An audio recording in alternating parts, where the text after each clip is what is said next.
Hello and welcome to Func Prog Sweden, the 5th this year. Today's agenda, first an introduction by me, Magnus Sedlacek, and then we'll do testing smarter contracts with QuickCheck by John Hughes. And then we'll do functional programming in C#9 by Simon Painter. And in the end, I'll go through the rest of the schedule and summary for this meetup. First, I would like to thank Beat for the video sponsor for this episode of Func Prog Sweden. Beat is a small IT consultancy company in Stockholm, where a lot of developers are doing functional programming. So, if you're watching this meetup and you want to support Func Prog Sweden, you can join the meetup community at MeetUp, the Func Prog Sweden meetup. You can follow us on the YouTube channel, and we've also gotten ourselves a merch store. So you can check out the store and you can get a nice t-shirt with the Func Prog Sweden logo on. So you can check that out. Everything is in the description, links to everything. If you get questions during the presentations, just either pop them in the YouTube chat and I will ask them to the presenters. Or the presenters will pick them up or I will ask them. So, with that said, let's start the first presentation. I will hand over to John Hughes. Welcome, John, to Func Prog Sweden. Okay, thank you very much. So I should see my slides in this on my phone, I understand, but I'm not seeing them. Wait a minute. We see your first slide, John. We see a nice picture of you in your profile. Yes, I'm not seeing any of my notes or anything. Well, okay. Let's see if we can do this anyway. So, thank you very much for the invitation. It's nice to be here. I am going to, okay.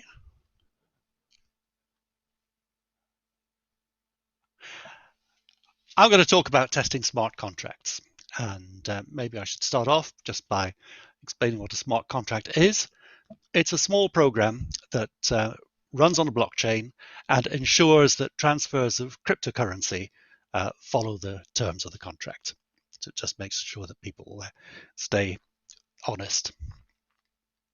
So the first blockchain that supported smart contracts was the Ethereum blockchain. And that's what's special about Ethereum, and it's made it the second largest cryptocurrency today. Examples of contracts that might run there would be, for example, different kinds of auction or a crowdfunding scheme or a variety of things like that. Now, smart contracts are there to control transfers of money, basically, and that means that a bug in a smart contract could have serious financial consequences. And indeed, smart contracts on Ethereum have had bugs that have led to substantial losses. For example, there's the well-known DAO attack in 2016, in which Ether worth $60 million at that time was stolen. So it's tens of millions of dollars that could be stolen at a time from some of these contracts. However, I'm not going to talk about testing Ethereum smart contracts. I'm going to talk about testing smart contracts run by these people, a company called Input Output, or IOHK, who operate the Cardano blockchain. What is Cardano? Well, it's the blockchain that supports the ADA cryptocurrency, which is one of the 10 largest cryptocurrencies in the world. So when you ask what is the size of a cryptocurrency, you can look at its market cap, so-called, which is the total value of all the coins in existence at the current price. And at the time that I made this slide, then Bitcoins were worth a total of about $1 trillion, and Ethereum coins were worth a little over a third of $1 trillion. And at that time, then the total of all ADA was worth about $43 billion. So it was 25 times smaller than Bitcoin, but that's still enough to make it the 7th largest cryptocurrency out of many, many hundreds. So in fact, nowadays, it's worth more. It's the 5th largest. Cardano is an interesting blockchain for several reasons. One reason has to do with energy use. You may know that Bitcoin transactions use an enormous amount of energy, more than a small country. And that's because the consensus protocol that Bitcoin uses is based on proof of work, which is very, very expensive. And most cryptocurrencies operate in the same kind of way. Cardano is the largest cryptocurrency that uses something called proof of stake instead. And that means that instead of this huge and frankly unsustainable energy use of cryptocurrencies like Bitcoin, Cardano transactions use, I think it's less than 1/10,000th as much energy. So much, much less. The Cardano blockchain performs transactions. I mean, it's just ordinary software, and it uses the same kind of energy that any software running on 1,000 servers might. But it's not the enormous quantities that Bitcoin uses. And indeed, just a couple of weeks ago, Elon Musk tweeted about the energy use of Bitcoin, and that has led to enormous ructions in cryptocurrency prices over the last 2 weeks. So today, Cardano is worth 55 billion, and instead of being 25 times smaller than Bitcoin, it's 12 times smaller than Bitcoin. So the fact that they use proof of stake has led to a substantial increase in the relative value of Cardano in the last 2 weeks, but these things change from day to day, so I wouldn't read too much into that. So Cardano is interesting because it's energy efficient, but it's also interesting because it uses Haskell heavily. The entire blockchain is implemented in Haskell, and the smart contracts are programmed in Haskell. And that makes it interesting to talk about here. So hopefully, programming the contracts in Haskell may make them a little bit less susceptible to bugs, but of course, they still need to be tested. And that is why I have been working with these. Our company has been developing a testing framework based on QuickCheck for IOHK. And if you look at the Cardano documents online, you'll find that among the tutorials that are listed on this webpage is a tutorial on property-based testing of Plutus contracts. And that is using the framework that we have built and that I'm going to talk about today. So, smart contracts on Cardano work a little differently from smart contracts on the Ethereum blockchain. So let me just explain how they do work briefly. So the blockchain basically consists of a sequence of transactions. Every 20 seconds, a new block is created, taking all of the transactions that have been submitted during that period. So transactions generate outputs, and those contain cryptocurrency, they contain money, and they can also consume inputs, and the inputs that they consume are the outputs of previous transactions on the blockchain. So all money is represented on the Cardano blockchain as the output of a transaction. And of course, you can only spend these things once, so money is represented by unspent transaction outputs, or UTXOs, as they're called. Bitcoin works the same way. Now, one extension that Cardano supports is that the UTXOs contain not just an amount of ADA, but they can contain a bag of amounts, a mixture of currencies. And that can be both ADA, that is the native currency of the blockchain, but also a currency that you invent for yourself for whatever purpose you may have. So that's those. Now, of course, a transaction isn't allowed to just generate outputs from thin air. So every coin that appears in your output must have come from your inputs. So the blockchain ensures that the sum of the outputs is always equal to the sum of the inputs. You can't conjure money out of thin air. Unless, of course, you do exactly that. So that's also allowed. You are allowed to forge new tokens in a transaction. So the actual invariant is that some of the outputs must equal to some of the inputs plus whatever tokens the transaction forges.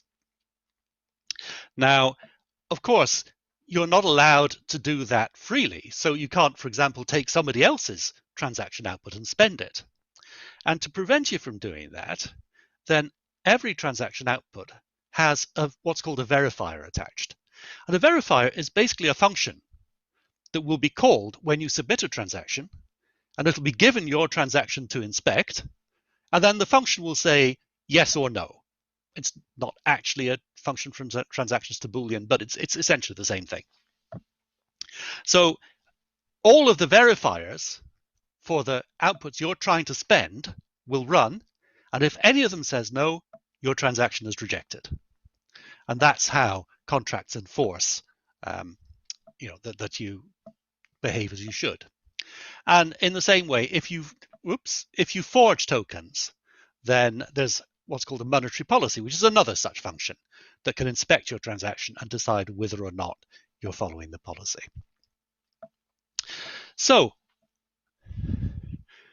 this is the on-chain code of Cardano smart contracts. And these functions are written in a functional language. It's called Plutus, and it is a subset of Haskell. So this is part of the code that runs, but you also have to construct transactions that you submit to the blockchain that follow these policies. And doing that is a bit of an art in itself. So the code that constructs transactions is also written in Haskell. So you can see here that there are two different kinds of code in a Cardano smart contract. There's on-chain code, which is typically very simple and is just verifying that transactions are following the contract. And there's off-chain code that can be a lot more complex, that is your application that constructs transactions and submits them to the blockchain. Now that off-chain code runs in a wallet. And a wallet is just software that you run on your own computer in order to make use of one of these smart contracts. So a Cardano smart contract is a combination of off-chain and on-chain code. And it's this combination of off and on-chain code that we want to test. Okay, so how are we going about testing this stuff? Well, the framework that we've built tests contracts through their so-called contract endpoints. These are things that the off-chain code offers in your wallet and you can invoke.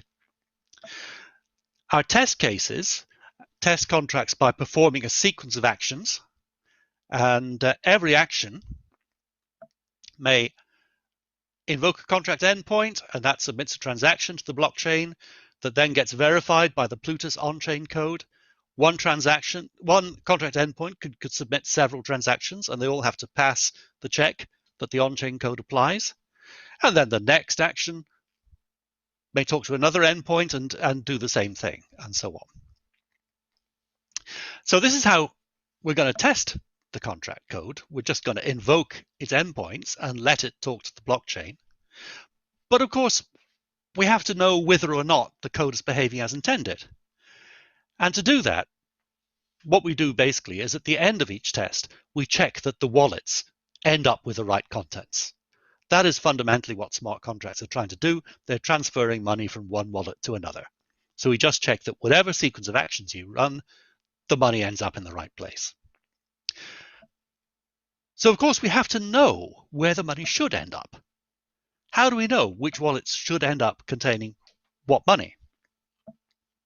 Well, we do that by modeling the state of the contract. I'm going to show you a sketch model for you in a minute. But we start off in an initial model state. We know for every action in the test how the model state should change. And that's supposed to tell us something about what's happening inside the blockchain and the off-chain code. And one of the things the model will tell us is what should be in the wallets at the end of the day.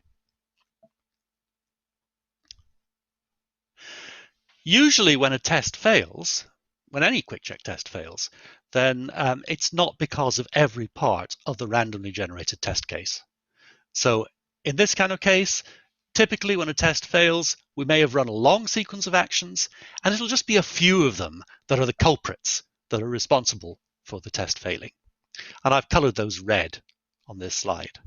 So the next thing that QuickCheck does is try to simplify the test case. We call it shrinking.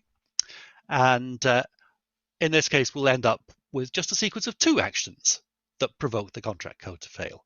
And that's what then gets reported to the user. And I really want to emphasize the importance of shrinking whenever you do property-based testing with QuickCheck or any other similar tool. A randomly generated failing case is full of rubbish that has nothing to do with the failure, and it's not a good starting point for debugging. But the result of shrinking gives you a test case where everything in the test is relevant to the failure. One of the things I hope you'll take away from this talk tonight is just how valuable that is. So let me show you a simple example of a Cardano smart contract. And this is one that IOHK provide just to show you what these things look like. This contract is a very simple guessing game. So the game starts when the first wallet provides locks and prize money in a contract. And in this case, the first wallet has provided 14 ADA as the prize, and also a secret password, which in this case is the word secret. And the idea is that you can claim some of the prize money by guessing the password. So once the game is started, then another wallet can make a guess by submitting a guess of the password and requesting some of the prize money. So in this case, the wallet playing the game guessed secret, which is not the same as secret, so it's a wrong guess, and asked for 5 ADA. And in this case, when the guess is wrong, nothing happens. But if a wallet submits a correct guess, then the wallet will receive the amount of money that it's requesting and can also change the password so that from now on, it's a new password that you have to know or have to guess to get the money. So this is the state that we end up in. Okay, so a very simple game. There's one more wrinkle, and that is that in actual fact, when we start the game, the first wallet will also create a new token. And this is one of those special kinds of tokens that is different from ADA that I talked about. And we'll call it the game token. It's a new currency, and there's only ever going to be one coin of this currency. And the idea of that is to control who is allowed to make guesses. So in the first description I gave, any wallet in the whole world could submit a guess at any time. But with this extra restriction, you can only submit a guess if you hold the game token. So we also have to pass the token around to different wallets to enable them to make guesses. So what's the point of that? Well, maybe you might want to restrict who can play the game. Or I think more to the point, IOHK wanted to illustrate how you create and pass around custom tokens. So it's really there to make the example a bit more interesting. Okay, so I said that the way that we test these things is that we give a model of how the various actions should behave. So I'm not going to go into a lot of detail about how we write those models, but let's just think about how we might model the actions of this game contract. And the most interesting one is making a guess. So what's the model of a guess going to say? Well, to model what a guess does, we need to know, is the guess correct? Is it being made by a wallet that holds the game token? And is the guesser requesting an amount that the contract actually contains? So if all of those conditions are true, then the guess succeeds, and the guesser, the wallet, should get the amount requested, the password should be replaced with a new one, and the amount locked in the contract should be decreased by the amount paid out. Otherwise, nothing happens. So this is what we want the model of guessing to say. But if we look at these conditions here, you can see that some of them talk about the contents of wallets.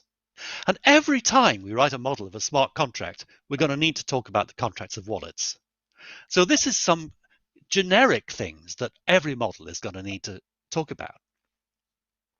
But other things, like whether the guess is correct or not, or whether the amount requested is less than the prize money, replacing the password, etc.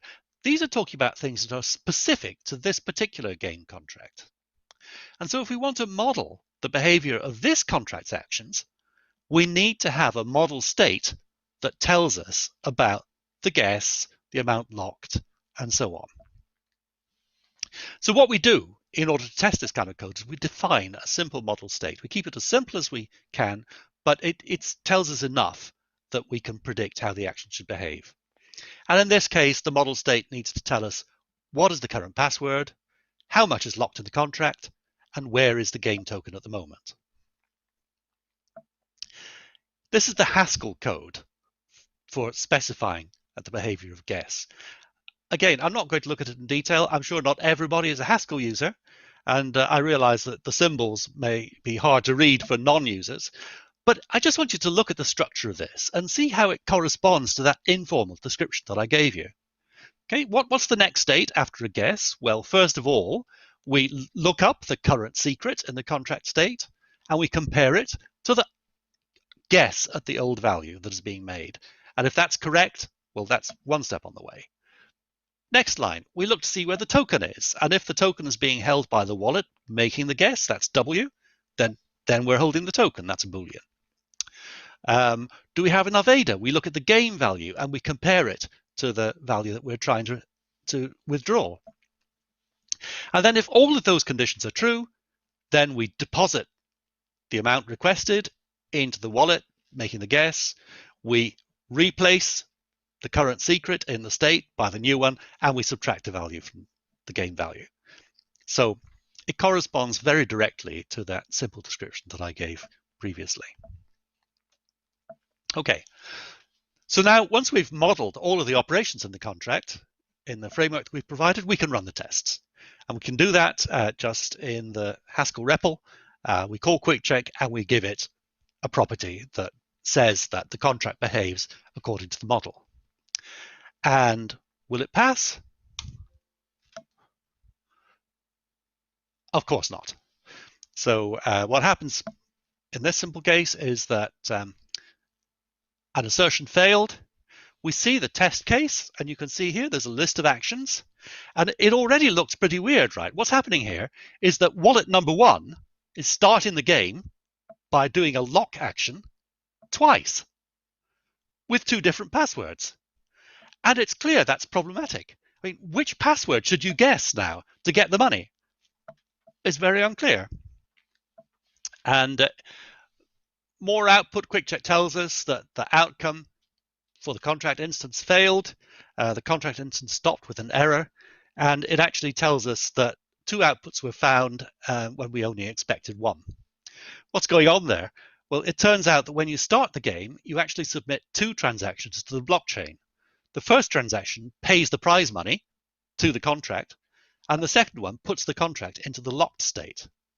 And when you try and do that twice, both transactions paying money to the contract succeed, but the second transaction trying to lock the contract fails because it's already locked. And you end up with two unspent transaction outputs going to the same contract, and the off-chain code doesn't know how to handle that. It's only expecting one. So this is why we get this found two outputs expected one error. Okay, so this is, I think, clearly a bug. If you try and start the game twice, you get into a bad state. But you can imagine that if you were to complain to the developer about this, the developer's likely to say, well, don't do that then. Why are you starting the game twice? It makes no sense.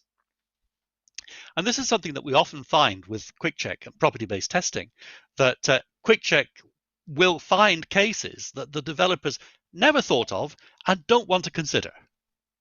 And in that case, if the developer says, don't do that then then we need to be able to tell QuickCheck, don't do that then, so we can continue testing. And what we can do is specify what we call a precondition for the lock action. So let's just say as a precondition, there must be no gain token yet.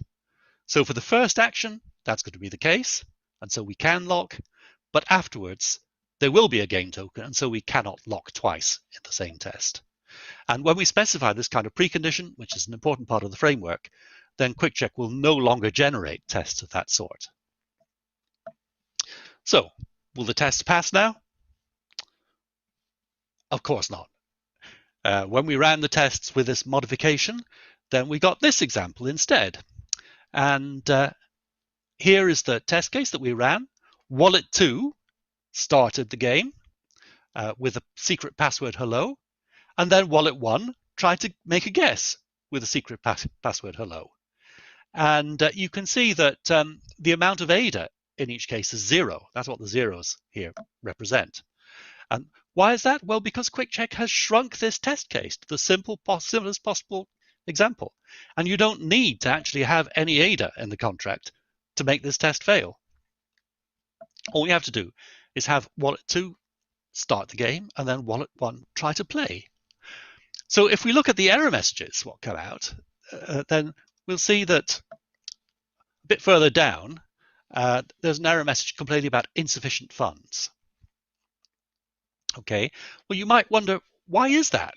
How many funds do you need to make a guess in a guessing game? Remember the game token? You have to have it to make a guess. And the game token is a kind of funds. So if you don't have it, you have insufficient funds. Does Wallet 1 have the game token in this test case? Well, no, of course not. Wallet 2 created the game token by starting the game, and has not given it away. So Wallet 1 doesn't have it. That's the problem. That's why this test fails. So I think, once again, this is a bug. It's wrong for the off-chain code to stop with an error in this case. Instead, it should just refuse to submit the transaction. But once again, you can imagine having a discussion with the developers, and we can work around this problem by giving a precondition to the guess action. We can say the wallet must hold the game token, which was our intention all along. So once we go through this process, actually the tests still don't pass. There's something else that doesn't work, and so you have to add yet more to the precondition to make tests pass. But after a while, we reach the point where we can run all these tests and they all pass, and the contract doesn't crash, and the money moves around in the way that the model specifies. So that's good, but we realized when we thought about it that for smart contracts, this isn't enough. What we're testing is that if you make a random walk in the state space, nothing bad ever happens. Nobody steals your money. And of course, that's important. But it's not the only thing you care about where smart contracts are concerned. We realized that for smart contracts, you also usually have some kind of goal state in mind.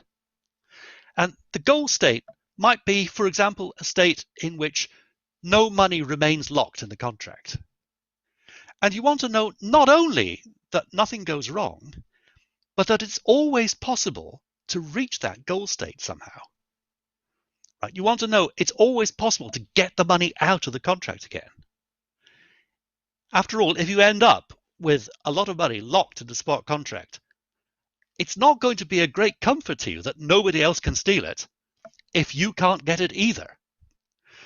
So we want to test that you can always reach this goal state, that something good is always possible. And when you think about it, it's hard to see how to test that. Right? We certainly can't just run a random sequence of actions, because it's unlikely that a random sequence will just happen to end up in the goal state. And in any case, it doesn't tell you anything if you do a random sequence of actions and you're not in a goal state. All that means is that you don't always get to the goal state by doing anything at all. That's no surprise. So the question is, we want to test that it's always possible to find this yellow sequence that gets you to a goal state. But finding the yellow sequence is very hard to do automatically. So the approach that we like to take when something is hard to do automatically is to make the developer do it instead. And so what our testing framework lets you do is specify a strategy for reaching the goal state, and then we will test that your strategy always works. Let me show you what that looks like for this simple game contract. Okay, first of all, how do we specify a goal? So here's a piece of test code that we can actually write. This says no funds remain locked forever. And if you look at it, it says, first of all, let's do any sequence of actions at all. That's that blue sequence that I had on my diagram. And then after any sequence of actions, we should be in the goal state. That is, the funds locked in the contract should be 0. So there should be no funds remaining locked. The locked fund should be 0. Okay, so now I've specified my goal. This test is not going to pass, obviously, because what it says is, no matter what you do, you're in a goal state, and that's certainly not true. So let's see what happens if I give this property to QuickCheck. Well, it's going to say, ha, it's not true. And here is a way to make it false, or to demonstrate that. If you can look at this, you can see that this was easy to find. It only took one test and 2 shrinking steps, 2 simplification steps. And then we found that if you look at the red bit, after wallet 1 locks one ADA with the secret password all stars, then the assertion that locked fund should be 0 is not true. Well, of course it's not true. We've just locked one ADA. But this just shows you what happens when you have a strategy that doesn't work. And what this shows is that the null strategy doesn't work. Okay, so how do I specify a strategy then? Well, I just add a little bit to this property. And here is the actual code that I write to specify the strategy in this case. So first of all, let's pick any wallet. I'm going to write a strategy that enables any wallet to withdraw all the funds from the game. Now, how is it going to do that? By making a correct guess, of course. And so in order to compute the correct guess, I need to read the current secret and the current value from the contract, and then perform an action that says, okay, now I'm going to make a correct guess, and then I should end up with all the money, and there should be none left in the contract, right? Okay, so now I've specified my strategy. Does it work? Well, we just give it to QuickCheck. And, oh, it doesn't work. And if we look at this, then we will see what's happening here is, first of all, I'm choosing wallet 1 to be the one to get all the money. And then wallet 1 is making a guess, should be a correct guess, but I'm getting a bad precondition error. Why is that? Well, that's telling me is that the precondition of guess is not true. What was the precondition of guess? Let me just remind you, I had it on my slide. The wallet must hold the game token. Let's go back to the example QuickCheck gave us. Does wallet 1 have the game token in this case? Of course not. We haven't even started the game. There is no game token. So it's no surprise that this test fails. But what it tells us is we have to remember that when we say after any sequence of actions, we're going to test this with any sequence of actions at all, including the empty sequence. So this strategy doesn't work at the beginning of the world. And this is what QuickCheck is telling us. Now, of course, this feels really stupid because at the beginning, there is no money locked in the contract. And so we don't need to do anything. So, having a test fail in that situation feels kind of dumb. But what we can do is we can refine the strategy now in the light of the error that QuickCheck has shown us. And I'm just going to refine it by saying, only try to withdraw money from the game if there is some money there.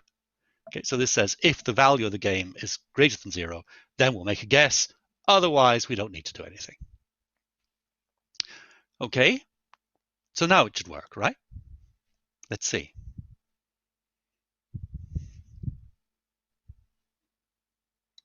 Next slide, please. Oh, no, it still doesn't work. Why not? Well, once again, we have a bad precondition. So if we look at the test case now, first of all, wallet 1 is starting the game and locking 1 ADA, so there is money to withdraw. Then we're choosing wallet 2 to withdraw the money. That's what that witness line says. That comes from the for all, the choice of which wallet. And then finally, wallet 2 is trying to make a guess, and QuickCheck is telling us that the precondition for guessing is not satisfied. Remember the precondition? Does wallet 2 have the game token? No. And so we forgot something. Of course, it's not enough for wallet 2 just to make the correct guess.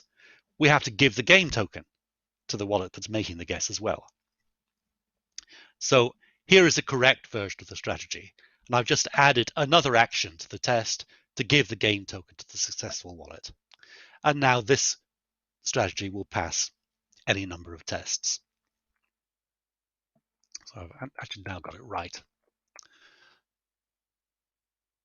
There we are. By default, 100 tests pass. I would probably now run 1,000 or 10,000 just to convince myself. So, of course, this is a very simple example, and it's not a surprise to you, I'm sure, that this strategy works.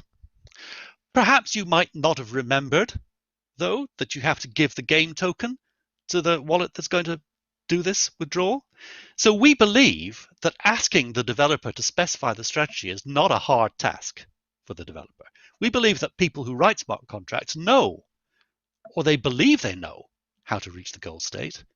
But of course, in more complicated examples, it's easy to forget about a corner case or, to make some slight mistake. And it's that kind of mistake that can lead to money being locked in a contract forever. So there's value in just being able to write down the strategy that you think should reach your goal state, and then being able to test that no matter what has happened up to that point, the strategy actually works. This little strategy language that I've shown you is actually a lot more powerful than this simple example shows. You can, for example, mix random sequences of actions with specified ones. You can make random choices of actions in your strategy. You can supply weights to the random choices. This last one does action A 2.5 times as often as action B. There's a very expressive little language here for writing strategies. And in fact, this generalizes the whole approach to testing against a model that we've used with QuickCheck for many years. A normal test just consists of a random sequence of actions. But by using strategies of this sort, we can customize that sequence in very many different ways.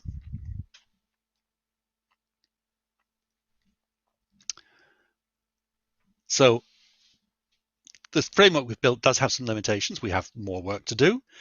That's not a surprise, really. So, of course, it's a limitation that we're only testing these contracts via their endpoints. It's possible that somebody might abuse the on-chain code by writing different off-chain code that talks to it. Now, we don't have anything specific for dealing with that. There's a mitigation, which is if you add some extra endpoints, some attack endpoints, that just provide raw access to the on-chain code, then you can use QuickCheck to search for attacks of that sort as well. Another limitation, so far the simulator that we're running these tests on can't run multiple transactions simultaneously. If you have a contract endpoint that performs several transactions in sequence, then of course, if two different wallets try and invoke that at the same time, you might get interleavings of the two. So far, the simulator doesn't let us test for that. And here's another kind of bug that smart contracts can have that this testing doesn't address at all. Very interesting ones. Information leaks. So the contract that we lock on the blockchain has to store a secret password, right? in order to compare guesses to the secret. But if you store that password in clear text on the blockchain, you've lost your money. So you also have to ensure that you encrypt the right things, use encryption the right way. And this kind of testing that we're doing at the moment doesn't address that. We have some ideas for how to address that, but that's for the future. So what really excites me about this is that not only are we figuring out how to test an interesting kind of application, but we have an entirely novel extension to property-based testing in general. For a long, long time, we've tested systems with state by generating sequence of actions and testing that nothing bad ever happens. And we found a whole lot of great bugs by doing that. That's the classic approach. That's testing safety properties. Now, for the first time, we can test liveness properties as well. We can test that something good is always possible. And I think that is going to be useful, not just for testing smart contracts, but for a wide variety of different kinds of software. And that, I think, is the really exciting key idea in this talk. Okay. How long did I talk for? About the right amount of time. Yes. That's Thank great. you very much, John. Thank you very much. Very interesting. I've actually seen QuickCheck in action, but then we were testing for faults only. Find fault, find more bugs. Never Okay. testing for the right state, so to say, or the gold state, as you mentioned. It's more interesting, actually. It's more intriguing. I mean, it's also interesting that you actually can reach the gold state or the right state or whatever you want to call it. Yeah, there are lots of kinds of software where you actually care about this kind of property, Yeah. that you never get stuck in a situation that you can't get out of. And the goal might be different kinds of goal. So it's really interesting. I think it's more for, it's perhaps for more critical software that you really want to test this kind of thing as well. Smart contracts being a good example of that. But there are all kinds of critical kinds of software where you want to test this kind of property. So exciting stuff. Very, very, very. I had one more question. Plutus, I never heard of it. Is this something Cardano has invented or someone else? Yes, it's something that Cardano have invented.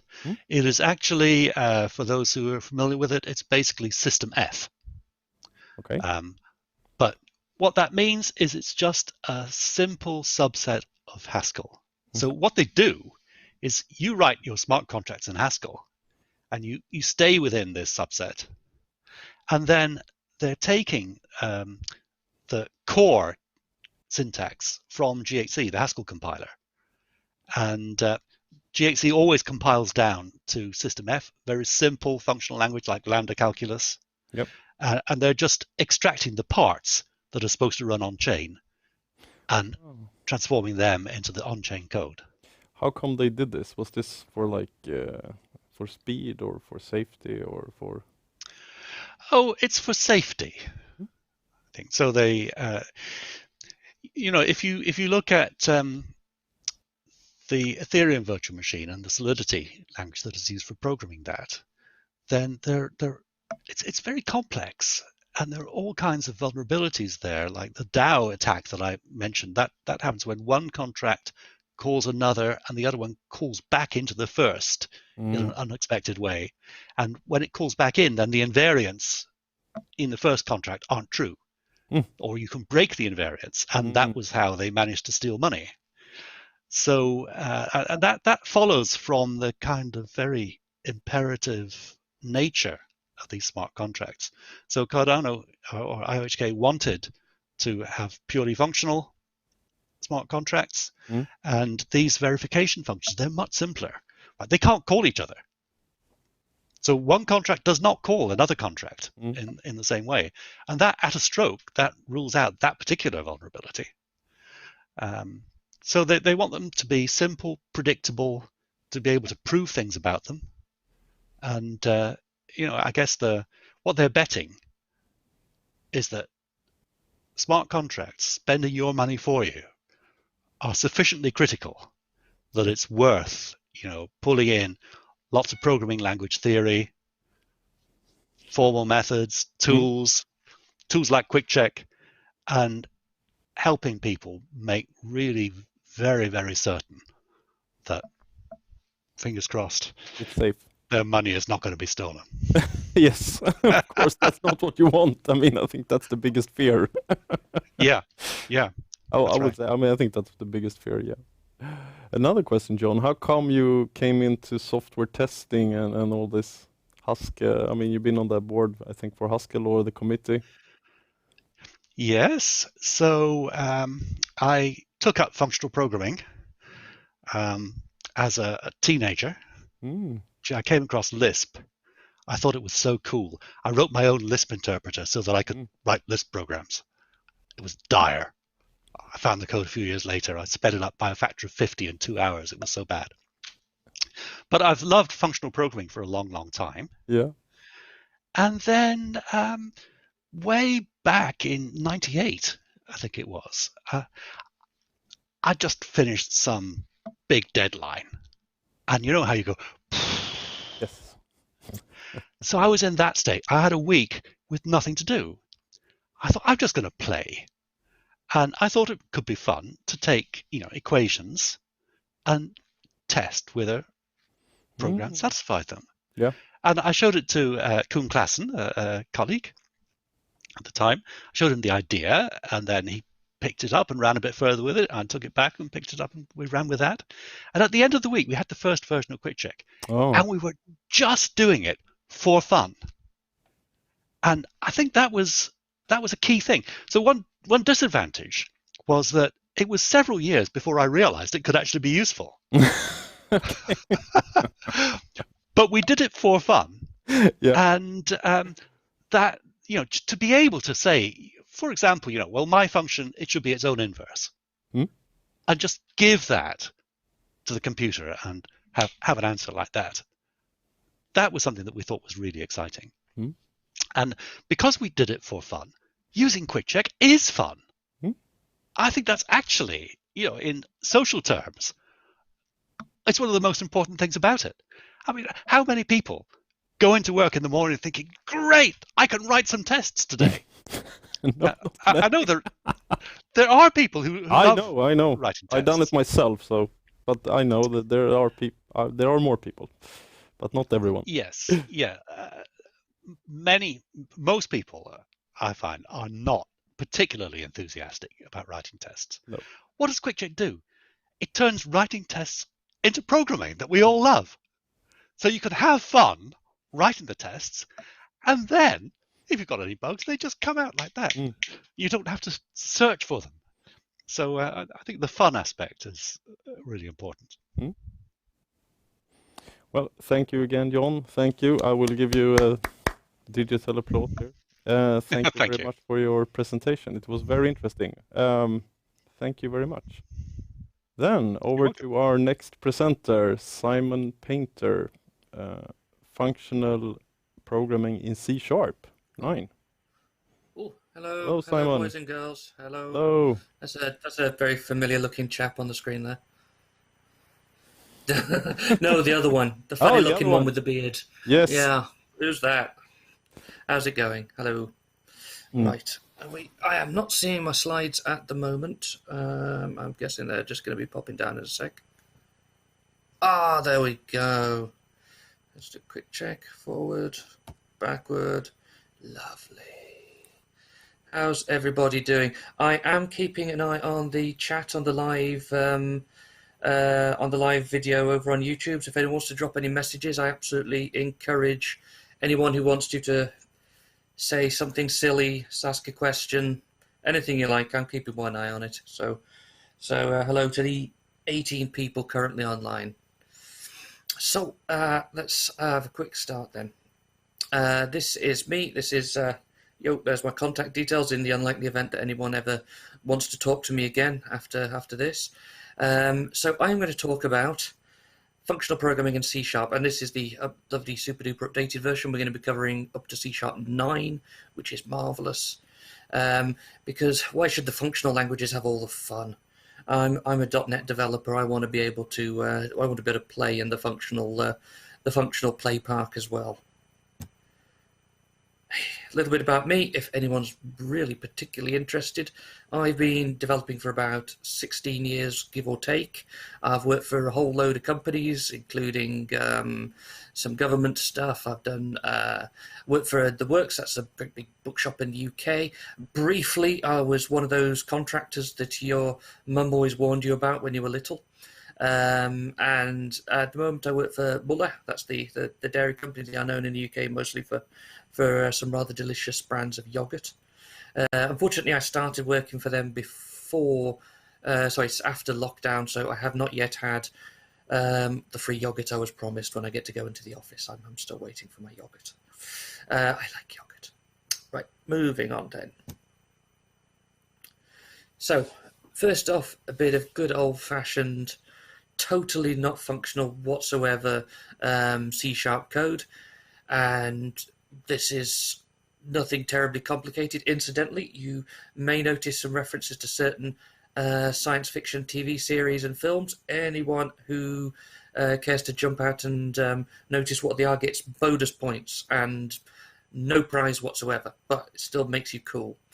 So this is parsing a CSV, splitting it up again, and then dumping it into some sort of system where we're deciding whether we want to display based on how well I personally raped it. For anyone, by the way, this is the popular British TV series Doctor Who. These are the first episodes ever made back in 1963, because I like it. Right. And this is how we do it functionally. Now, anyone who knows C# to any extent whatsoever might notice that basically this is all link, which, yay, well done, James Dillon. Doctor Who, you're quite right. This is all link, and it totally, absolutely is. It's just link, because link is functional. Link is absolutely functional. It does not modify the original. It creates a copy, which it passes back. It requires functions as parameters. It's functional programming. And this isn't, of course, any sort of a coincidence. There is actually, so far as I'm aware, a policy on the C# team that they want every version of C# released to be more functional than the one before it. I don't know how exactly it all started, but this is all part of the relationship they have with F#, which of course requires an awful lot of stuff to be able to do its properly functional programming, and C#'s basically benefiting by having this stuff along.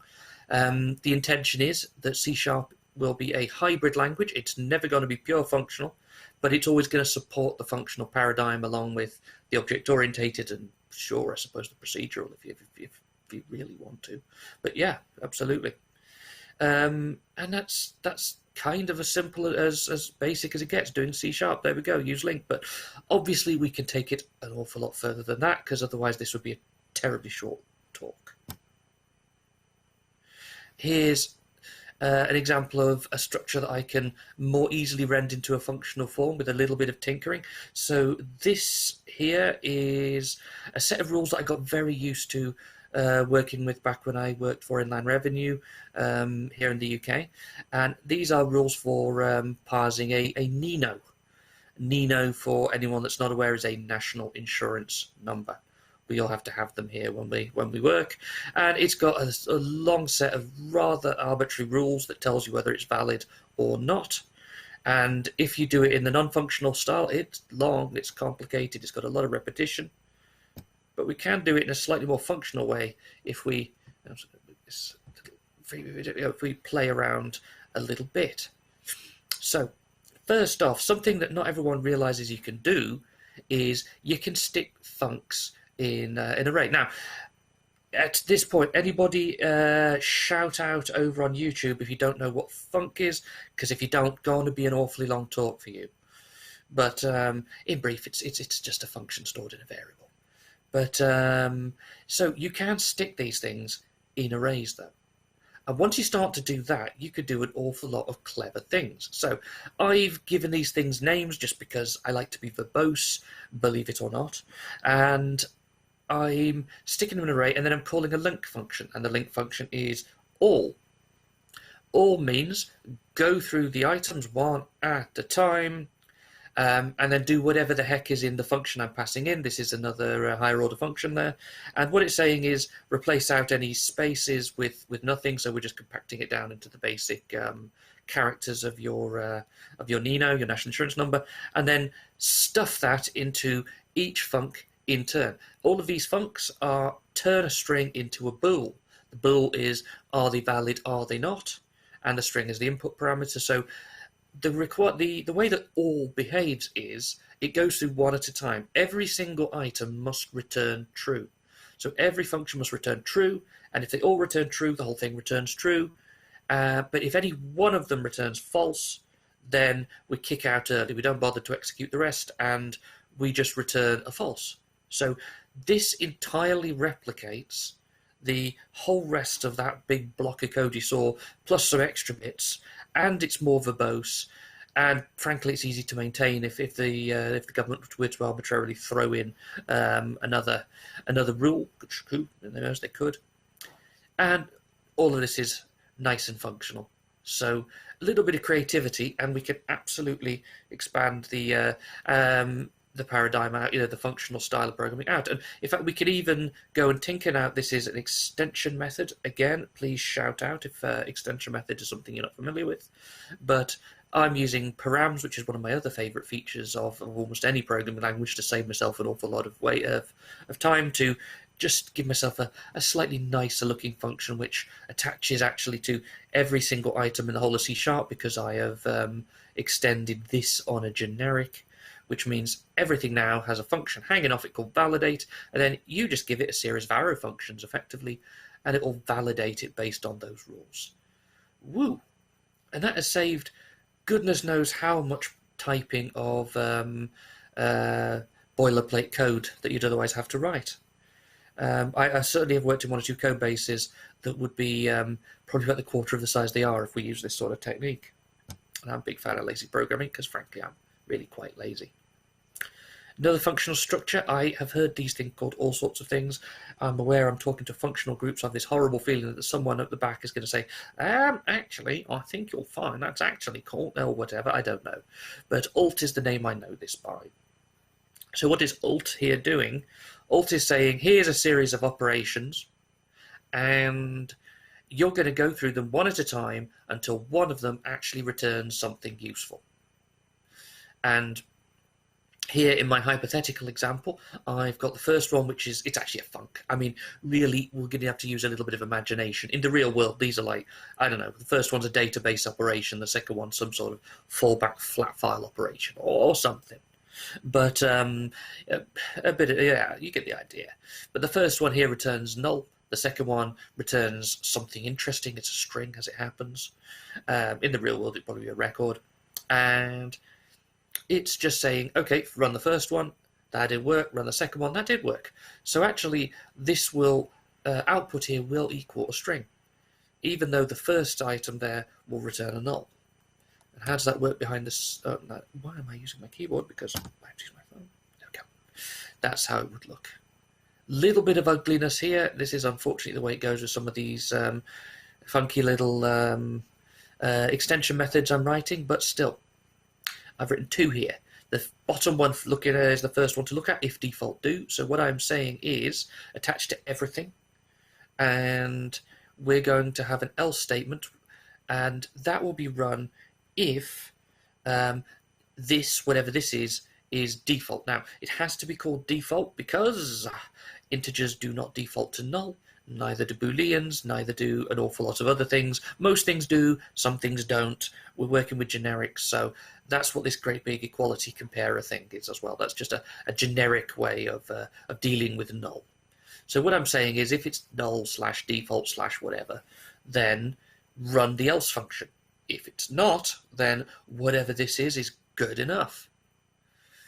And then the alt function up the top there is saying, first run f1, whatever function 1 is, stuff the initial input parameter in, and then call if default do to say, did it return null? Yes, no. If it did, then have another go. Wait. And we could probably extend this practice out with the params and do all sorts of other interesting things too, but you get the idea. It's another sort of functional structure that's going to allow us to do an awful lot more with an awful lot less code, which is yay. Oh,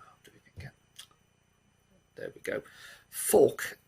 So this is one of the stupidest examples I could possibly imagine of a fork, but I'm keeping it simple because I don't want to get too bogged down in detail. And frankly, you could probably do this without a fork, but I'm just trying to demonstrate. So fork, for anyone that doesn't know, what we do is we take our initial input, we do several processes of it separately, returning the same data type. In my case, it's an integer because I'm doing counts. And then up the top there, we've got a function which will stuff it all together. So the first thing there is the joiner, the sum, and the other three are the prongs of the fork. Now, again, you wouldn't necessarily do this exact function. I'm just keeping this really incredibly simple, but there might be other ways that you'd want to apply several different processes to the same function and then stuff it back together again. And this slightly ugly thing is how we're doing it. I'm using map, which is one of the very simplest monads you could possibly imagine. It is literally just attached to everything and then take a function that turns old thing to new thing. It's just for the sake of keeping it compact. I like using map. And it's just really a very simple select statement to select out this, whatever this is, the initial input, into an array of whatever the new output type is, and then pass them into the join function. Dead simple, frankly. So that's it. It doesn't have to be complicated at all. Now, this looks quite ugly, but like a lot of these things, this can go to the back of your code base somewhere where you don't really need to worry about what it looks like. You just need to be able to use it. So let's move on to another facet of functional programming. So we've done the structural stuff. Now let's have a look at some pattern recognition and how we can go with this, because this is one of the more exciting areas of the recent developments in C#, because as of C# 9, this is really cool stuff. So this is the sort of example you tend to get in the textbooks. It's a bank account. So I got a standard bank account which has got a balance and an interest. I got a super duper bank account which has got some sort of bonus interest rate, and I've got a dodgy bank account which, I don't know, it belongs to, insert the name of a politician here that you don't care for. I don't want to know who, but we can all think of one. And it's got a brown paper bag of money, probably passed in a car park or something. I don't know. And we want to apply our interest rate. So this is going back a few C# versions. I think this is accurate as of about C# 6 or 7, something like that. But this is still an awful lot better than anything you could ever have done in previous versions of C#. So the things to look at here, we're switching on the bank account. We're switching, in fact, on the base class, which is, I think it's just standard bank account. And we can then switch on which subtype are we actually faced with, which is the real type. The first one is the dodgy bank account. And not only that, but you can place a local variable there just after the case, and it will automatically retype DBA there into being the correct type for us to actually access the properties of the child class, and then use those to calculate our proper interest. And then we've got the same with the super duper one, but then also we can do something special with the standard. We can do an additional clause, a when clause, based on the properties of the account as well as its type.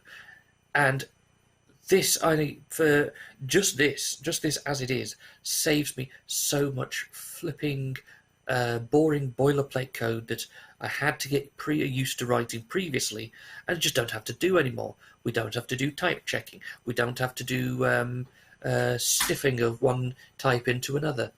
It's all kind of just done for us in a nice, safe, easy form. It's really cool. But C# weren't content with just sticking with that. We can go further as of the latest versions of C#. Now, first off, switch is now a function, which is awesome. We could just turn the whole thing into a flipping arrow function, and that's really cool for a start. And have a look inside there. We've now got instead a list of arrow functions. It's a little more compact. We don't have to bother with our breaks and stuff anymore. But on top of that, we've got a much nicer syntax. Look at the third and fourth line there. We can now use this sort of vaguely JSON-like structure for making selects against properties of the object. Much nicer to look at. And I believe that as of now they're working on enhancing this yet further for later versions of C#. I think there's I think I read somewhere that there's a little bit of dodginess if you start going into like sub properties of objects. But I think that's something they're working on as of like C#10 or so. I don't know when that's coming, but it's coming. But this is an incredibly powerful syntax, and I think it's somewhere vaguely near comparable to the sorts of things you can do in F# and similar. And it means that us in the C# world get to play with these toys too, and that's brilliant. Next is a bit of a store point in some ways, and that's immutability. So, can we do immutability in C#? Sort of. So this actually sort of is immutable right now. This is actually an immutable class. So this is immutable because I've put no setters on it, and I'm requiring that everything be put in the constructor. So yeah, it's a little bit of a pain in the neck to write out to use because you have to put literally everything in the constructor. But fine, this is actually immutable. That's wonderful. This, on the other hand, is not. Same process. I've got no setters. I have put everything in the constructor, but the list is immutable. Excuse me. The list can have items added to it, taken away from it, altered.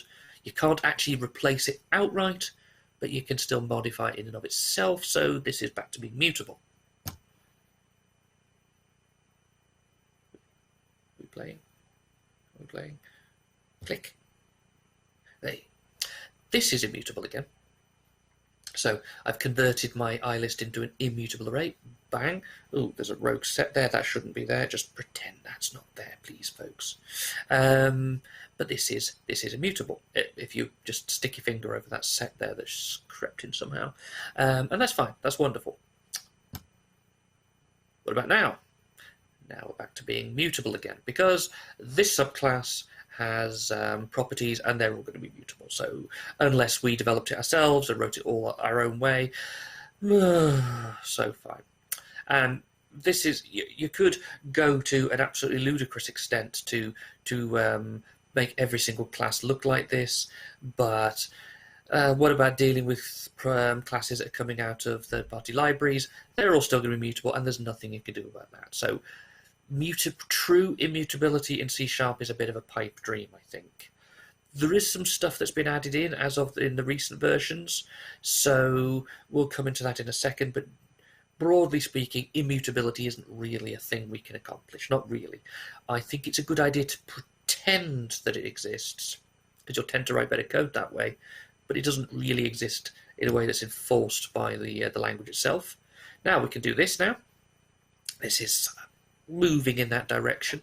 If you notice up the top there's a tag, nullable enable, and that just means it's enabling some warnings. So if you start to try and turn anything into null, then it'll put a compiler warning in. I mean, it's not immutability, but it's something. It's giving us something. There. Same here. You can it'll give us warnings if we try to have trinary expressions that could result in a null value coming out, and it's something. It's good. It is good. I'd honestly recommend turning it on. You can even bypass it by either using the exclamation mark or the question mark. Question mark saying only call the function if it's definitely not null. Exclamation mark is saying I don't care, just do it. I'll deal with the explosions when they happen. Not sure if that last one's a particularly good idea, which is why I've personally never used it. And you can use this to turn it on in the whole thing. It's the nullable tag you see there straight after which version of .NET you're using. So yeah, that's cool. That is cool, and it's probably something I'm going to start using. But honestly, still, immutability is still just not a thing we've got. And I'm not sure it's a thing we're ever going to get either, because one thing I believe the C# team are quite keen on being concerned with is backwards compatibility.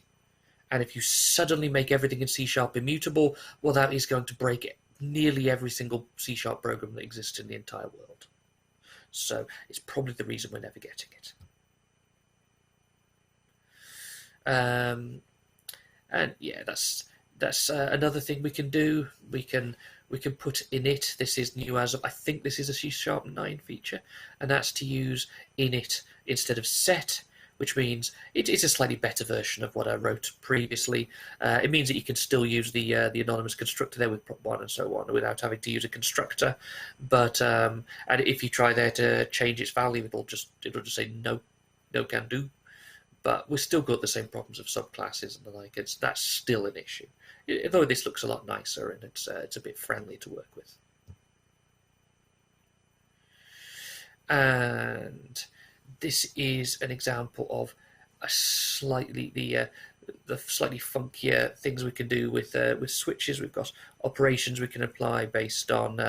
Oh yeah, sorry, and yes, this is my other. Sorry, my mistake. This is my other favorite thing of C#9. This is really, really, really, really, really cool, and this does help us some way towards allowing us to be a little bit more immutable without an awful lot of fuss. And that's record types. Record types are like classes, except they're passed around as I believe they're passed around by value rather than reference. But that aside, they've got a whole load of stuff that hangs off them, which is really cool.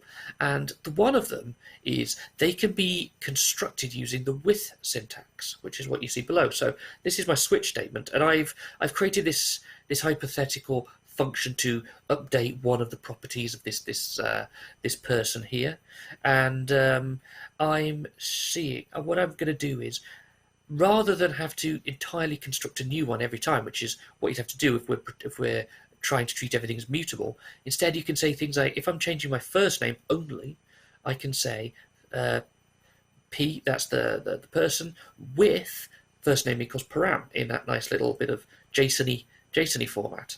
So what that means is create an exact duplicate of the original, accepting that the first name is substituted for whatever the thing coming in was. And that's really, really flipping cool. That means we can treat much more of our code base as if it were immutable without having to write gigantic grade, create new blah from this, copying over all of the properties one at a time, and having to update that every single time the thing changes. Just no, with, and that does everything for us. That's really flipping cool. And this is one of my favorite features of the most recent version of C#, and something, if any of you guys haven't actually played with it, I'd recommend giving it a go because I love it. So currying. Can we curry in C#? I am hoping, normally at this point in these talks, I have to say, who knows what currying is? I'm hoping that everyone on this sort of a talk is going to know, and no, it is not an incredibly delicious Indian food. It's just applying functions, the parameters of a function one at a time, and getting back a function if you haven't applied them all. Again, if anyone doesn't know what currying then is, the next few slides are going to be a little tough on you, so shout out now in the live chat because I'm keeping one eye, but I'm hoping it's not terribly complicated for you. Can we do it, though? Can we do it? Ish, little bit. Yeah, sort of. And this is roughly what it looked like. So this is an arrow function that returns another arrow function, in effect. If you look there, there are two arrows. The first one is, so that actually calling one of these functions, add, subtract, blah, blah, will return you another arrow function, which is an int to an int. Now, it could be a double to a double or a decimal to a decimal, it doesn't really matter. But what you're getting there is a func back where one of the items is filled in for you already. And you can use this. And what you don't have is what the functional languages have, which is where, like, everything can be curryable. We don't have that in C#. If you want to start using currying, you've basically got to do it yourself almost every time. So I'll be honest, I don't really use this very much. It's nice for a little bit of syntactic sugar, but and there we go. It is a thing that exists. We can do something a little nicer. Here's back to my Doctor Who again, because for anyone that's never heard of it, Doctor Who is the best TV series ever made. It's official. If you look it up in the dictionary, that's exactly what it says right there. Best ever. So what we can do is a partial application. This is again, I'm going hypothetical. This is a parsing of a CSV. We are splitting by line, splitting by field. we're telling it which field we want out of the whole thing, and then finally passing the actual string that needs to be converted. I've put in some new lines here just to make it readable, but in the real world example, this will probably just be one great big long flat file. And that's lovely. So that's down there as a func. I'm passing this func out, and it's got 4 parameters, those being like the line splitter, the field splitter, the field I want, and so on. So if we wanted to split this out into something that we could reuse and reapply many times, which is of course what the whole point of currying and so on is, then we can. There is a way. It'd look kind of like this. So use an extension method, which I will explain in a moment, called apply.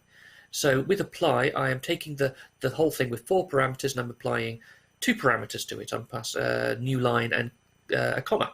So that will get me a parse function, and the parse function is something that will take any string and a field, and it will split that entire string based on new line, and then split on fields based on comma, which is not unusual for a CSV, and then I could create a couple of different functions out of that. I could give it pass a 0 into the function that's come back out of that, the parse function, and what I've got is a function that will split a CSV up and then get me the first item out of it, which is the serial codes, because every Doctor Who story from the classic series has a code like that, the letters of the alphabet. Or you could pass something else. So down there, 1, and you could get just all the story titles extracted. But the point is that I've created 2 fairly complex functions, but I have only ever actually had to write 1. And the rest of it is just a matter of passing in parameters to specify how exactly to construct the function. That's pretty cool. We can do this. It looks like this. That's ugly. I'm not going to lie. That's pretty ugly. And it's basically turning an extension method which applies to any func with this many parameters, returning another one with this many, taking the parameters that have been filled in and then stuffing them in, and it's doable. It's basically like a wrapper around your original func, which sits there and acts as a filter and applies things as needed. And to do this, you would have to write one of these for every combination of how many parameters going in to how many going out. So you'd have to write a lot of boilerplate to get it working, but once you've written all the boilerplate, it's there. And of course, I believe it only works on params, on funcs. So you'd have to make sure that you store the stuff that you want to partial apply as a func in order to convert it as you wish. So it's a lot of hacking around, to be quite honest, but it can be done if you're desperate. So moving on to the final part of the functional flow. So this is your kind of standard functional flow. We'll start with a thing. We'll do some filtering. We'll do some converting, and then finally we've got to aggregate down into a single answer at the end. How do we? This is the sort of thing that it astonishes me on a regular basis that most people don't know has been in C# since about C# like 2 or 3 or 4. I don't know. So this is turn a whole load of items into a single string. So I'm making it the episode titles of the first series of Doctor Who, and stick commas and new lines and all this sort of thing in between, with an additional if to say, well, make sure that you don't stick a comma on the last one. Or actually, you could just do it like this, string.join. Why does no one know this exists? I don't understand, but there you go. String.join, lovely. It's one of the best feature functions in all of C#. That will literally just stuff all of the separate strings into one, with this stuffed only in between 2 existing strings. It's great. But anyway, that's a little bit of a cheat. How do we do something a little bit more sophisticated? Here I'm going to go with a database again of the first series of Doctor Who. If anyone gets a chance, watch the first Dalek story. It's very, very, very, very good. And here's some data. So I am going to say that I want to aggregate these into something a little bit more meaningful. I want to create a report maybe, or just show off on what my favourite stories are. Now there is a whole load of built-in aggregate functions in Link. You can see them being demonstrated here. The sum, which is literally like to give me a higher order function, and then whatever the result of that higher order function is, take all of the answers from each run and add them all together. I've got average, which is the same, again, requires a higher order function, turn all the results into an average. So, wait, that's all nice and easy. But what if you want to do something more complicated? And this is one of those, why does nobody know this exists? But it does. Aggregate. Aggregate is basically the function that underpins all of those other guys. This is writing your own custom functionality for an aggregation. And so I'm starting, in fact, with a tuple. And a tuple is something that's worth knowing about. This is brilliant if you're writing functional flows. A tuple is just like a little throwaway cluster of data. So here it's an int and an int. I'm starting it as 0 and 0. And then I have to give it a function which takes the current value out of the array and the accumulator, that being the running total so far. So the running total so far starts as the previous, that's the seed value, 0 and 0. And then for each run, I am saying to the accumulator, add to the first item, the number of missing episodes, because there are missing episodes of Doctor Who. There are 97 to date. If anyone who's listening to this happens to have one, do please let the BBC know, because I would quite like to see them again. And the number of total episodes, so I can turn that into a percentage now. This is fairly trivial stuff, quite frankly, but again, I'm just demonstrating what I'm doing. And there we go. So you would just run that function, would be run against every item in the array, and give us a grand total, which would be a tuple. And then out of my tuple, I can do whatever calculations I want to using mathed.round. So there's no need for any of this for looping and all the rest of it. To be honest, you never actually need to use for loops, for eaches. Frankly, you don't hardly need to use if statements again in C# if you don't want to, because there are structures you could use as alternatives, structures that respect the functional paradigm, and frankly are a lot easier to work with. So moving on to the last bit, this is a topic of conversation that came up an awful lot when I worked for an American company. I'm British, of course, and it is a bit of a cliche that we like to talk about the weather, and it's frankly mostly true. We do. We really, really do. So I would ask my American colleagues what the temperature was, and they would say, I'm not doing the accent because I can't, that it's 100 degrees. And I would say, my goodness, 100 degrees, that's hot enough to boil water.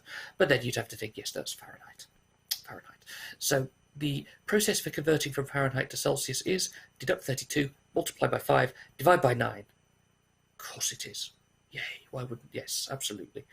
And that's the process. You'd have to take one value and then apply a transformation, do a thing, apply another transformation, take that value, and so on and so forth, and then I'll round it and then wrap it all into a string. And yeah, hopefully one or two of you will see where I'm going with this. Or we could use a functional structure. We'll call it identity for now.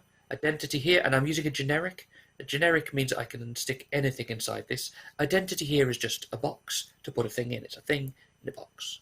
And value is my thing in its box. I've used a couple of implicit operators down there for a bit of syntactic sugar so that I can not have to bother actually calling this the dot value to pull it out and stuff like that. So, because I'm lazy. Did I mention that?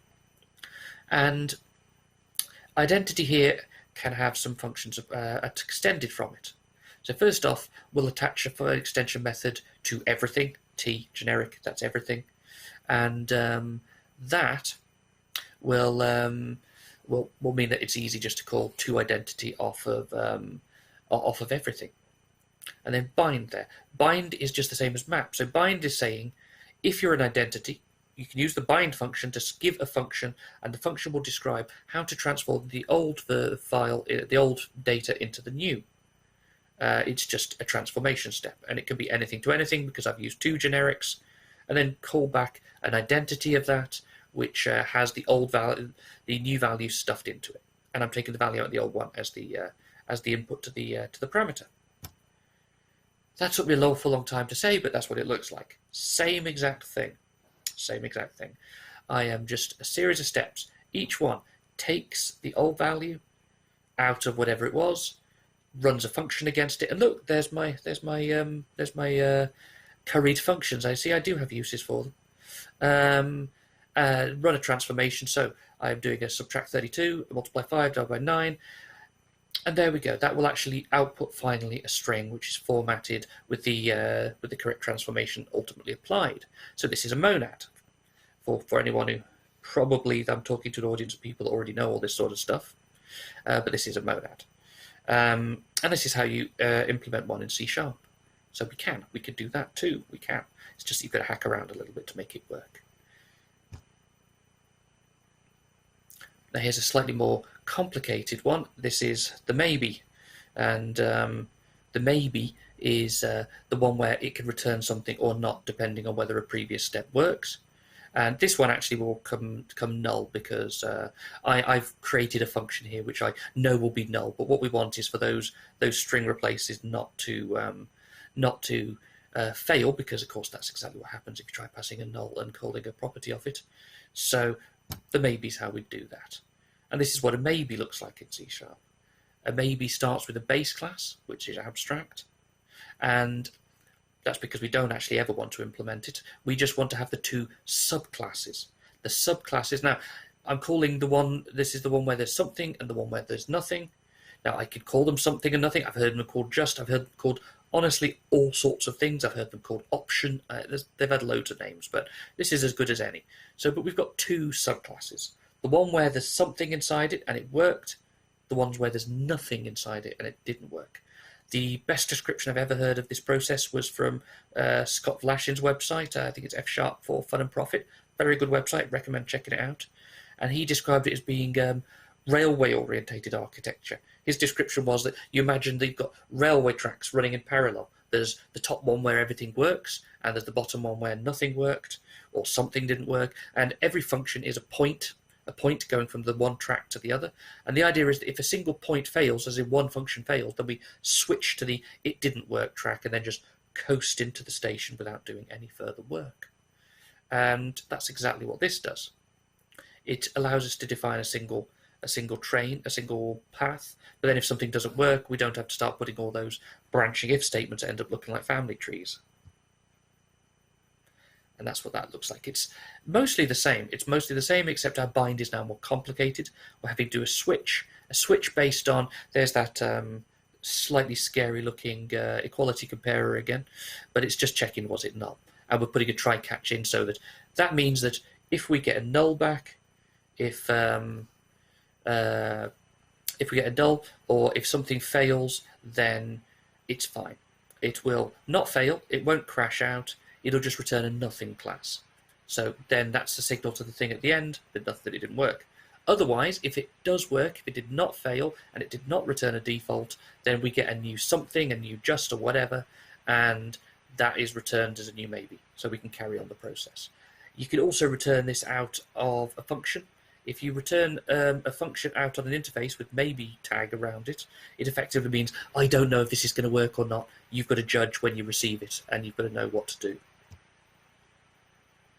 Either's are slightly more complicated, and this is actually what I'm more tending to use in production when I do, and that's the left again is everything worked. Sorry, the right is everything worked, and the left is it didn't work. But I'm also carrying things like exception, as in if it failed with an error, then I can return out the exception and push that down to the end so that I can handle the exception or report it at least. In fact, to be honest, in production, what I tend to do is create 3 states. I tend to create it worked, it didn't, I got null, or there was an error, and then have a handle for each case using one of those new funky switch statements that you saw earlier on, so that you can do a nice graceful handle of whatever happened, and then you can use that to determine what to return to your web API or your whatever. And it's nearly exactly the same. That's your two either, and and it's now got 3 states to handle, and one is we got a null, which turns into a left, or we got an error, and we can capture the error and stuff it inside. We can do all that stuff. Come on. There we go. One question I get asked a lot: are there any libraries that you can use in C# that already implement this? The only one I'm aware of is LanguageX. It's pretty good. I have had a little bit of a play with it, and it seems reasonable. Frankly, I personally, because I like learning this stuff, I like to implement it myself. and there's all sorts of ways you can have I've got a common little library that I pass around that from project to project. And I think it's just nice to get a feel, because part of this, what's important with this for me is I want to really understand the principles behind functional structures as well as just using them. So I like to roll my own, as it were, so that I can understand properly how it works. And frankly, the amount of code you need to write is really minimal. I mean, it's hardly anything, honestly. And it means I can write them to behave exactly the way that I want. And I can create my own custom monads with as many branches off from the original as I want. So, yay. But if you just want to use a third-party library, then go for it. This one seems pretty good. I had a play with it. This is an example of a monad here. It's pretty similar to what I did, except you use maps instead of binds, and then it collapses out to a match at the end. And the match is what you need to use to define what's the final return value. So yeah, absolutely. It's otherwise mostly pretty the same. Further reading for the C# topics. So the best flipping programming book that I have read in a very long time is Functional Programming in C# by Enrico Buonanno. It's published by Manning. The second edition is now out. I think it's just in pre-release form, but still, this is an amazing book, and I strongly recommend going and checking out. Some of the examples in the lecture that I've just done were based on his examples in the first edition. I haven't managed to get my hands on a copy of second edition yet, but I will be. It's a very, very good book. There is a functional C# published by Pact by, forgive me if I'm not pronouncing this right, Visnu Angoro. That one's pretty good. I liked that one as well, but honestly, I like the Buonanno book a lot more. There are talks, in fact, this is slightly out of date because I think Kathleen Dollard there has done more talks on functional C# since. I'd recommend tracking her down. In fact, Kathleen Dollard is the person that put me on this path in the first place, and it was from her talk at NDC Oslo that I went about looking for more on this, and that's what led me to the Buonanno book. There are a couple of talks on Pluralsight. They're there. I've looked into them. They look pretty decent. And of course, you could, if you want to go really deep, you could always go for F# Fun and Profit. Scott Vlashin, that's an amazing website as well. Not just for F#, but also he's got a lot of very good conceptual articles there to understand the theory behind functional programming. And if you're really hardcore, you could always go for Haskell or something like that. I've personally never done Haskell, but I know some friends that swear by it, and sure, it's there and it does exist. So, I'm looking at the live chat at the moment. So, does anybody have any questions for me at this point? I'm happy to take any. Even if it's who is my favourite doctor, it's William Hartnell, by the way. But I'm here and available if anyone wants to drop anything. Yeah, thank you, Simon. Thank you very much. Very interesting talk. Thank you. I had one comment to your comic strip. It should is someone using Haskell? No one ever compiles it. It's like that's the whole thing. Joking with all the Haskell people here. I'm being a little bit mean. I've got no problem with Haskell whatsoever. I'm sure it's marvelous. It's just, but I'm a .NET developer, so yeah. It's like a big thing to pick up an entire new programming language, and also I'd have to convince the whole rest of the team to pick it up as well. Yeah. So it's probably not a thing I'm ever going to be able to do in production. No. Not that I wouldn't. It's not that I'd say no if someone asked, but I just probably won't get the chance. Mm. So you said you went to a presentation, the NDC in Oslo, and then you started using functional programming? Right, yeah, that's pretty much it. I was kind of aware of functional programming prior to that. I knew it was a thing. I tried reading some explanation articles. Now, I made the huge mistake of trying to start on Wikipedia. Now, yeah, I'm not a mathematician. I'm an engineer. And I need an engineer's explanation. And an engineer's explanation is, what's it do? What's it for? Yeah, and kind of agree with Wikipedia tends to be a little mathsy, a little bit like, F of G is F of I don't know. And it's all sort of like, oh, I don't understand any of this. Why are my ears bleeding? It's good stuff. And I really wish I did understand that sort of stuff, but I don't. I'm an engineer. Yeah. Had it helped you in any way? Yeah, sorry. Let's see.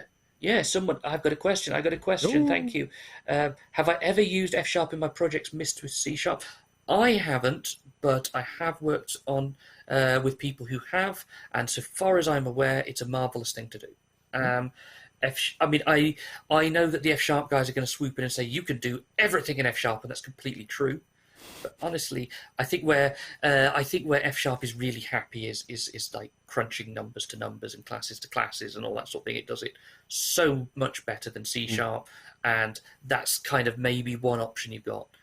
The only problem with F# as a .NET developer, and again, I'm like checking around for the F# guys at the moment because they're zooming it. I think they know where I live by now, and they're coming for me. But the only problem is all .NET developers know C#. Yeah. Awful lot of us know VB.NET. God help you. And not so many, relatively speaking, know F#. I would have no problem if my boss turned around and said we want to do F#. I'd be on board for that. But I think it's a bit of an ask for an awful lot of .NET teams because you've all got to be on board with supporting F#. Yeah. But yeah, so far as I'm aware, F#, if you mix it in with C#, I think you just basically get a library full of static functions, and those are F#. But because it all compiles to the same common language runtime, you're getting the same basic stuff. So of course it all interops perfectly. C# sees F# libraries effectively as being the same as native C# libraries, so there's no problem there. And it's probably a really good idea. I personally haven't done it, but I would have no problem with doing it.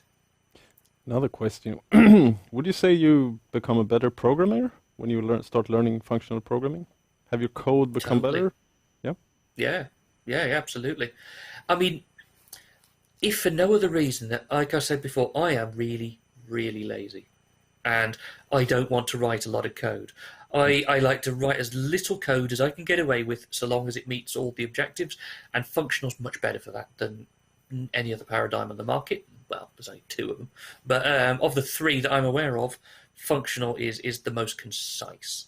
It tends to be the most reliable because the other thing I don't want to have to do is spend an awful lot of time maintaining it once we start getting things like null exceptions and all the rest of it. And generally speaking, your functional programs tend to be an awful lot more robust than your non-functionals. I mean, I think there's a couple of the pure functional language out there that got the claim that once the thing actually compiles and runs, there is nothing going to kill it, no matter what. And I believe it. I totally believe that. I don't think that's a goal we can achieve in C# for various reasons, because we have to make compromises. But it's not a bad thing to get as close to that as possible. And certainly using things like your monads there, putting a try-catch effectively in every single hop in the chain, then we're getting really close to the goal of never have another error ever again, which would be the developer's dream. Because what's the problems that we tend to get week 1 and week 2 into production? Null exceptions, unhandled. That's it, unhandled exception. Yeah, you tend not to get those. And by having something like a maybe monad returned out of your function, it's forcing you to acknowledge the fact that this might not actually have a value. You have to do something. You can't just trust that it has a value, because that's not the way it works. So it's forcing you to be a more robust programmer, and that is good.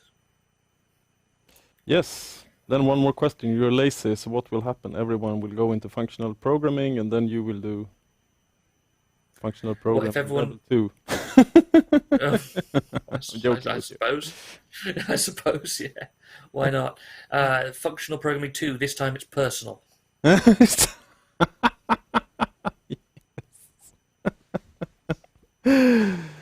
Thank you very much. I don't have any more questions. I'm checking the chat. I don't see any more questions. Then thank you very much, Simon. We will post everything on the YouTube channel. We'll post the links, send them to me.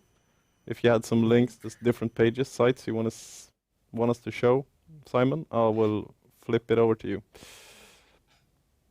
The books that I put up, those are the main things I'm interested in. But other than that, God kväll. Yeah, God kväll. In Norwegian. Oh, yeah. Apologies. Yeah, no worries. Thank you very much for staying with us tonight. We'll be back actually already on the 16th of June. Then we will have 2 speakers. Jane Valerud will come. and Johan Bevermy will come and do presentations. You can check the presentations in the Meetup page. Otherwise, thank you for tonight, and have a nice evening. And again, thank you very much to both of the speakers. Great presentations. Thanks, and goodbye.